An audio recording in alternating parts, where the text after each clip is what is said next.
Every single person in my family received an invitation to my sister's $750,000 wedding. I was the sole exclusion. Can you imagine being told point blank by your own mother that your presence at your only sister's wedding would be complicated? Like I was some kind of inconvenient truth, a stain on their carefully constructed perfect day. That's exactly what happened to me, and trust me, it wasn't just about a wedding. It was about years of being invisible, of being the overlooked daughter. Voice shifts, a hint of steel underneath the conversational tone. My name is Juliet, and I'm 27. I'm a freelance photographer, mostly architectural and travel. It's a hustle, you know? Just enough to cover rent and keep my camera gear running. For as long as I can remember, I had convinced myself that being the forgotten one was just my role. My younger sister, Vivian, she's 3 years younger, and she was always the golden child.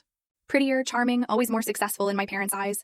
She landed a big marketing job right out of college, married this wealthy investment banker named Gregory, and lives in a pristine townhouse my mom loved to brag about. But this exclusion from Vivian's event of the decade felt different. This wasn't just my birthday being overshadowed by one of her achievements. This was a deliberate, calculated strike. Complicated how? I asked, sitting there on the floral couch in their Charleston living room. My hands were trembling, but I kept my voice steady somehow. My mother sighed, like explaining this was just exhausting. Vivian has invited 300 guests, Juliet. Everyone who matters will be there.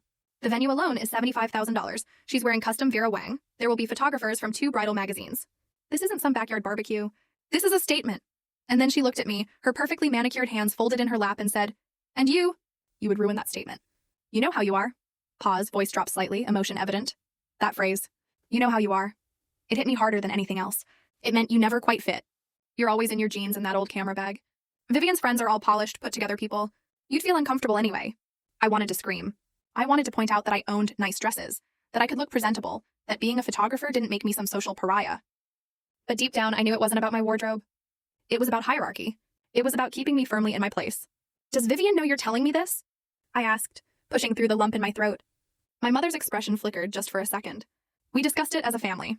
Your father agrees it's for the best. And honestly, Juliet, you should be relieved. $750,000 for a wedding.